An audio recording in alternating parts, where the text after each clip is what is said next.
Hi hello नमस्कार सगळ्यांना. समर्थ किचनमध्ये सगळ्यांचं पुन्हा एकदा खूप खूप स्वागत आहे. आज आपण खूपच चविष्ट आणि पौष्टिक अशी बीटरूट चटणी अथवा भाजी म्हणू शकता आज बनवणार आहोत.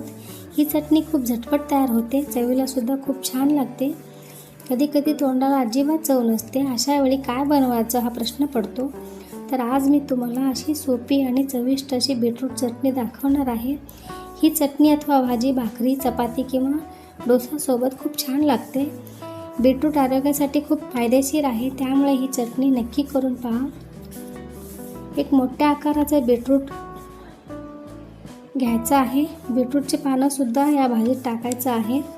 कोथिंबीर, 1 इंच आलं, 10 ते 12 लसूणाच्या पाकळ्या, चवीनुसार मीठ, 4 हिरव्या मिरच्या, 1 स्पून जिरे पावडर घेतलेलं आहे. बीटरूटची पाने स्वच्छ धुवून बारीक चिरून घ्यायचं आहे. बीटरूट स्वच्छ धुवून घ्या आणि त्याचे साल काढायचं आहे. खिसून घ्यायचं आहे बीटरूट आणि आलं, मिरची, लसूण, कोथिंबीर ठेचून घ्यायचं आहे. पेस्ट बनवून घ्यायचं आहे. बीटरूट तुम्ही मिक्सरमध्ये पण मिक्सरमध्ये घालून बारीक वाटून घेऊ शकता. मी इथे खिसून घेणार आहे. फोडणी दिल्यावर या चटणीची चव अजून छान लागते. तर हे बघा, अशा प्रकारे मी बीटरूट स्वच्छ धुवून सालं काढून घेतलेलं आहे. पाने निवडून स्वच्छ धुवून घ्यायचं आहे. कोथिंबीर, आलं, लसूण, मिरची पेस्ट बनवून घ्यायचं आहे. हे बघा, मी बारीक चिरून घेतलेलं आहे. पाने, आलं, लसूण, कोथिंबीर आणि मी हिरव्या मिरच्या असं बारीक पेस्ट करून घेतलेलं आहे.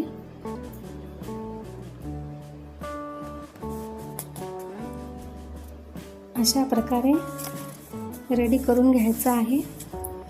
बीटरूट हे खूप पौष्टिक असतं, शरीरासाठी खूप फायदेशीर आहे, त्यामुळे ही चटणी खूप हेल्दी आहे. तुम्ही बीटरूट थोडी जाडसर अथवा बारीक मिक्सरमध्ये तुमच्या आवडीनुसार वाटून घेऊ शकता. महत्त्वाची टिप्स म्हणजे हे चटणी तव्यावरच करायचं आहे. गॅसवर तवा गरम झालेला आहे, त्यात तेल घालायचं. तेल पसरवून घ्यायचं आहे. तेल गरम झाले की त्यात लसूण, हिरवी मिरची, आलं, कोथिंबीर पेस्ट टाकून छान परतून घ्या. त्यामुळे त्याचा छान सुगंध येतो.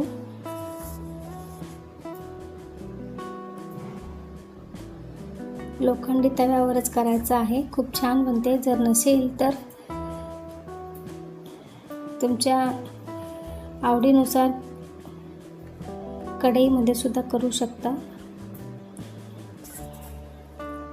बारीक चिरलेली पाने,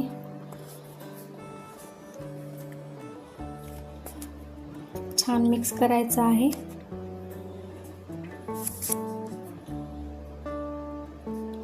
छान परतून घ्यायचं. मिक्स करून झालं.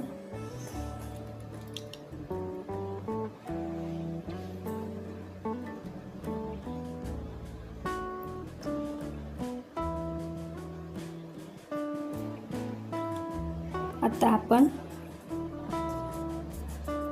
बीटरूट घालून हलकं परतून घ्यायचं आहे.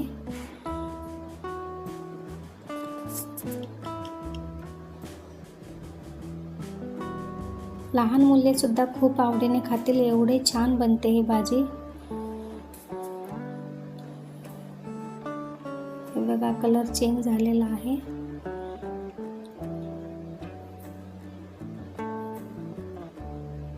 छान मिक्स करून घ्यायचं.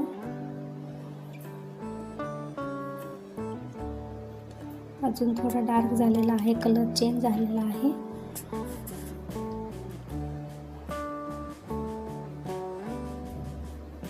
आता आपण मीठ टाकायचं आहे. आता यात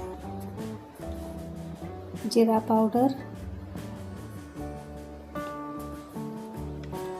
पावडर घालून छान मिक्स करायचं. 4 ते 5 मिनटं शिजू द्यायचं, अधूनमधून हलवायचं आहे. अजून कलर चेंज होतो.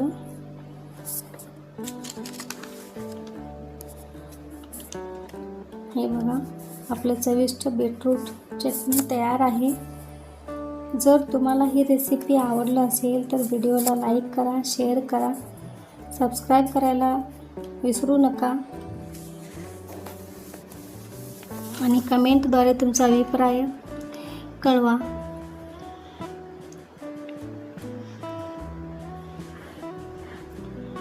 तुमच्या मित्रांसोबत मैत्रिणींसोबत शेअर करा. व्हिडिओला लाईक करा. पुन्हा भेटूया अशाच सोप्या आणि चविष्ट रेसिपीसोबत. धन्यवाद.